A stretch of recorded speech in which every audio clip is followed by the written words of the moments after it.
Listening to the Noon Show on Good Time Oldies 1290 and 102.7 WIRL. All right, welcome back. It's time for our regular Facets of FS segment. So joining us now is Matt Hynes talking about seed sales for Growmark. Matt, how are you today? Good. How are you doing, DeLoss? Good. I'm a little surprised that you are anywhere near an office. I assume starting pretty soon you are just all over the place for certainly several months. Well, we're kind of hoping so. It's been real spotty, I think, as your listeners could attest, that in areas, actually I went down to St. Louis yesterday and it was wet around here a little bit. Got down to Springfield and they were planting corn when I went down and planting corn when I came back, but down by Litchfield and south it was wet and they're not going to do anything for a few days. So it's been kind of hit and miss depending on where you're at. And when you say wet, you mean standing water wet, I assume? Yeah, there was a little bit down south. Yeah, I talked to a few people in that area, and they said it would take a few days, and we need some sunshine and a little bit of warmth, and get it going so we can start planting. I know there's some planted, but not a whole bunch. But we're right on the verge. How far south does the territory or does the seed go? Because let's say if you're in Kentucky and Tennessee, and some folks there may be even in worse shape than we are, where they're really talking about some delays. Would that affect you necessarily? Basically, DeLoss, our core geography is Illinois, Iowa, and Wisconsin. And so we go to the tip of southern Illinois. We do get into Missouri a little bit and into Kentucky and over in Indiana some, but I'd say southern Illinois is about as south as we get, and there's been, again, some areas there that aren't bad, and it's probably some corn planted, but there's some other areas been a little bit wet yet. Now, the window can be, as long as there's a window open at some point, we'll get some planting done, so surely it's a little early now, but at what point would people, especially down there, would there be a time when people would start thinking about switching from corn to soybeans? And I'm sure you guys, I'm sure you have guys that are ready for that sort of thing. Yeah, we run into that question every year, and I think we're not there yet. We still have some time. It's been interesting. It's not just been that warm yet, so even if we do have some corn planted, it's not coming up real fast because we need a little bit more heat units than what we've got. So I think if you talk to some growers in central Illinois, they might tell you that it's a little bit later than they'd like it to be, but I still think we got a couple week window here before some people will be looking at saying, hey, I need to change. A part of that depends on, they may already have their nitrogen on too, so it's kind of hard to switch to go to soybeans at that point. So I still think we have a little bit of a window, and hopefully Mother Nature will cooperate and we won't see much rain this week, and I think we'll see a lot of guys hitting the fields hard. Is there ever a time when someone, I'm sure they've got this laid well in advance. I know because you have, looking at your seed corn, FS seed corn, which you can find at fsseed.com. Mm-hmm. You have grain seed, you have silage seed. How often does someone make a switch on something like that? I assume that everybody knows by now what they're going to plant, though.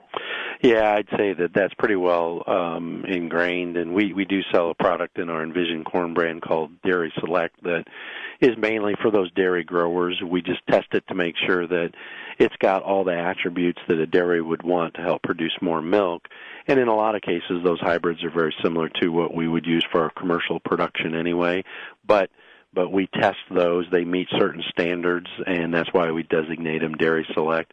The growers that want those brands, they'll make that decision a while back and know what it is they're going to want to plant at that point before now. I was wondering about with the FS system. Let's say if we're thinking a month from now, because we won't talk again probably till July. So I'm thinking of, say, a month from now, I've still got, well, it turns out, I could still get 10, 20 bags, I could still plant a little more corn here or there, plant a little more soybeans here or there. Is that one way where the FS system works, where I say I want some more corn, but my local retailer may not have it, but somebody a county or two away could, and the system works like that? Is that a fair guess? I'd say that's part of it, DeLoss, but we do have distribution centers, so we've got we've got our major distribution center is in Alpha, Illinois, and we run route loads every day.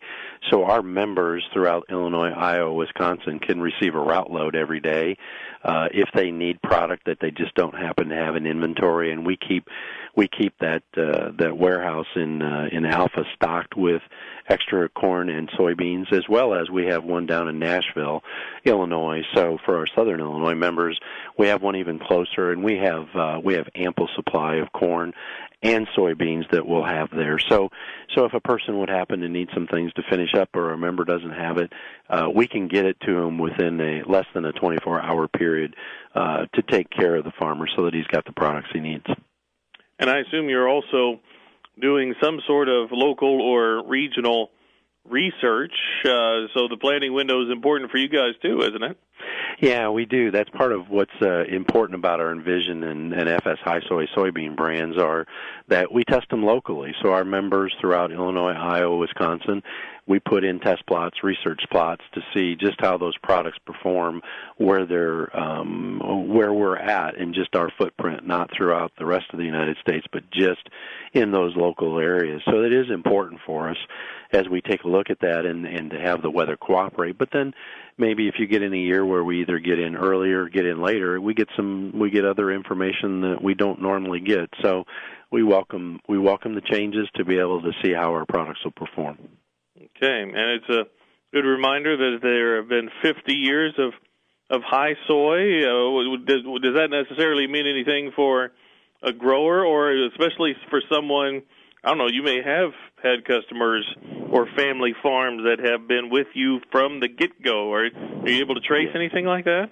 Yes, we do, and we've had an advertising campaign in most of the periodicals. You can see that, and we do have a couple of families. We call it legacy growers for the FS High Soy soybeans that has been passed down through the generations. So father who may have been there or grandfather that when we started the brand 50 years ago, passed down to son and then grandson, and we've used those individuals throughout this last 8-10 months as a part of our advertising and awareness of the FS High Soys, that it is the first or was the first proprietary soybean brand in the United States and is the oldest.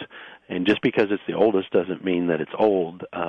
We obviously refresh that, and to stick around for 50 years, it has to be able to perform, and it has to have the best genetics as well as the best traits. And we continually do that with the Envision brand or the High Soy brand, and that's why it's been around for so long. Yeah, I think that's an awfully good idea, because as competitive as that business is, and unless you were on the payroll, there would be plenty of reasons to go somewhere else in 50 years unless it worked on a consistent basis.